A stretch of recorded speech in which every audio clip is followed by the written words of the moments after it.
Well, mind-altering substances aren't that big in the Church of England. Apart from drink. Again, he makes an excellent point here. Mind-altering substances are not very big in the Church of England, apart from drink. Hello, I'm Reverend Fergus Butler-Gallie. I am a priest and an author, and I've come here today to break down some of the portrayals of Christianity in TV shows from recent years. So this first clip is from the award-winning TV drama, comedy drama, I suppose, Fleabag, which famously features a hot priest. And this is a video of confession. But I know that's why people want people like you in their lives. Because you just tell them how to do it. You just tell them what to do and what they'll get out at the end of it, even though I don't believe your book. Well, I wish it was that simple. Do we tell people what to do and what we'll get out at the end of it? I think sometimes we try, but I don't think it always works like that. But it's not strictly a confession. It's more a list of desires rather than a list of things gone wrong. Confession, as many people know, is in fact quite formulaic. You kind of go through the motions. But whether it technically counts as a confession is another matter.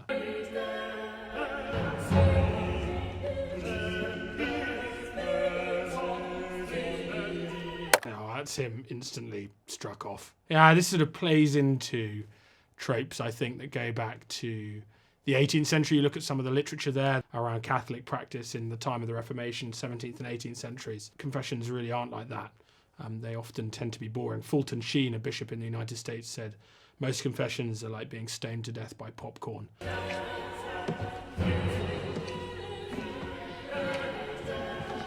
The music is the Kyrie eleison, which means in Greek, Lord have mercy, which is probably quite appropriate. Most people aren't, murdering, committing adultery, robbing stuff.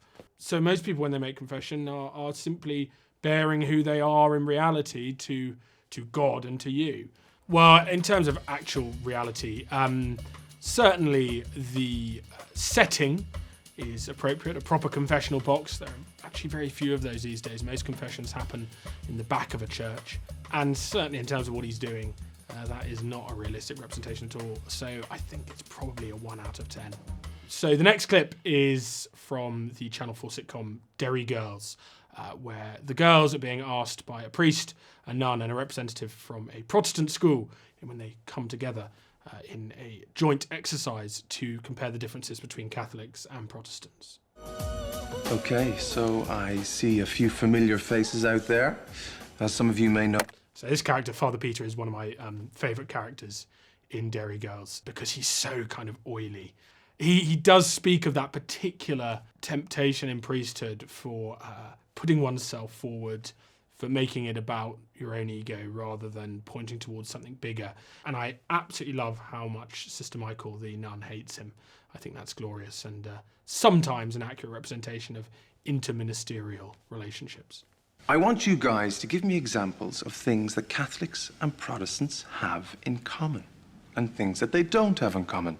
Let's start with similarities. Anybody who's been to any sort of church training thing or any ecumenical thing, ecumenical is when people of different church traditions try and come together, will have gone through a sort of ice-breaking exercise like this. I remember one where we had to stick our emotions on a wall of felt. This seems to be a thing that church groups like to do, and I have to say my general attitude to them is pretty much the same as Sister Michael and the girls, in the sort of slightly world-weary attitude to these constructed ice-breaking exercises, which church people seem to still want to do. A similarity, yes. Protestants are British and Catholics are Irish. So that's actually a difference. Quite a big difference. This is a great scene, and it gets better and better as it goes along, because it tells sort of two truths. One, that differences are easier to spot than similarities. And certainly there are some Anglicans, some members of the Church of England who are very high church, very much like Catholics, and some who are very low church, very much like Protestants. So watching this always makes me feel I'm sort of somewhere in the middle. Yes, great. Off you go. Catholics really buzz off statues and we don't so much. I do enjoy a good statue, it has to be said. And it is true, you can tell when you go into a Church of England church even, whether it is high church, more Catholic, or low church, more Protestant, on the amount of statues it has lurking. So that is actually completely accurate. Catholics do love statues. Catholics watch RTE. Protestants love cleaning. Protestants are taller. Catholics have more freckles. Protestants hate ABBA. Okay. This is great because every cleric will know where you have had some carefully planned exercise to try and engage people, make people think about things in a different way perhaps, and it gets completely derailed by stuff like this. So Father Peter is saying, I want you to think about feeling and crying and emotions, and Orla has that amazing line, Protestants hate ABBA. It sums up everything really. Differences between Catholicism and Protestantism, there are mostly sort of social differences. There's also an awful lot they have in common. Most importantly perhaps, Christianity. There's been a lot more emphasis on working together and on what those areas of commonality are, as opposed to the slightly more sectarian division. That said, I would probably identify myself as a Protestant member of the Church of England, and I do love ABBA. So I'm going to go for a 9 rather than a 10 out of 10. So this next clip is from the BBC sitcom Rev, which is about a vicar in East London. Well, on a good day, that feels like heaven. It's where Adam is discussing the idea of baptism, of being christened, with the character, I think it's called Colin, who is a sort of endlessly irritating figure, and yet also someone with whom Adam can have very profound and deep conversations. And I promise you, every parish will have a Colin. And now he's finding he's having to explain it in terms that Colin, several super brews down, can and will understand. I almost feel like I'm surfing on a great wave of hope and love. A bit like doing ecstasy then. No. Colin makes a very good point here. Very often people explain religious experience and explain what it feels to be known and called and loved by God. Sound a little bit like getting high. In my book, I talk about a funeral I had to take, a reception of a body that was very nearly hotboxed due to an errant spliff being smoked outside. So treading that line between the world of the hallucinogenic and the world of the genuinely religious is, I think as all clergy know, occasionally difficult. Have you ever had an E? No. Oh, you've got to, Adam.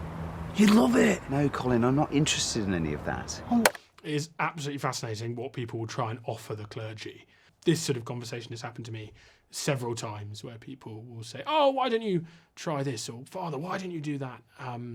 And you learn to say no, as Adam does in this clip, in a way that is, I hope, both sort of generous but also firm. Mexican priests who get closer to God by sucking on a cactus. Peyote? Yeah, they're very respected, those priests. And they're always off the tits. Well, mind-altering substances aren't that big in the Church of England. Apart from drink. Again, he makes an excellent point here. Mind-altering substances are not very big in the Church of England, apart from drink. That is very true, certainly among many of the clergy. Fundamentally, Christianity's vision of heaven is of a big party. And the best parties, in my experience, tend to have decent wine at them. Yeah, this is very accurate. I've had conversations like that. I've got to say, yeah, it's a 10 out of 10. It is spot on in terms of its depiction of life in the Church of England. Well, now we've got one of the opening scenes from the iconic Vicar of Dibley, the BBC sitcom with the wonderful Dawn French. I'm Geraldine, believe you're expecting me. No, I'm expecting our new vicar. Unless, of course, you are the new vicar and they've landed us with a woman. Some sort of insane joke. This is such an iconic scene. It's actually really hard to downplay how important the Vicar of Dibley was, really. For me, having women priests was just completely normal. I remember the vicar, the curate in the village where I grew up was a woman. I didn't think of it as anything unusual or different or strange. Having the Vicar of Dibley there as the most visible kind of depiction of the Church of England in popular culture, and having a woman front and centre that helped. I mean, obviously it's done in a comedic way, and arguments like this are sort of played for comedic effect, but underneath it all, I think was a real support and solidarity with the incredibly hard and amazing work done by female priests across the country. Do forgive me if I instantly forget your name, won't you? I'm absolutely dreadful with names. Ask me to name the Virgin Mary's eldest son and... Nope, mine's gone blank. Jesus! That's it! This thing about remembering names, I don't know, one of the reasons why I believe God has a sense of humour is because he seems to consistently call people to be clergy, to be priests, to be vicars, are rubbish with names. Everybody knows who you are. You do not necessarily know who everybody is. in a congregation. So it can be really, really tough. So I sympathise with Geraldine here. This is Miss Tinker. She was the verger under the Reverend Pottle. Oh, splendid. Do you want to go on with the job? Oh, yes, please, Mum. I'd like that. Good. That courtesy is funny. How people sort of treat you when you're there in a dog collar, you do get this sort of stuff where people will sort of slightly bow and scrape, or sometimes people will be sort of confused as to how to address you, or they'll mind their language in front of you. I'll never forget the barriers at Euston, and a guy's ticket wasn't working, and he started swearing endlessly, so using the F word. And then he turned around and saw me in my collar, and he went, "Oh, I'm sorry, I mean shit." Thinking that somehow toning his swearing down by sort of 1 or 2 degrees would sort of assuage any offence I might have taken. I think these days it would probably be a bit different, the reaction she'd get. So allowing for it being a bit out of date, let's give it an 8 out of 10.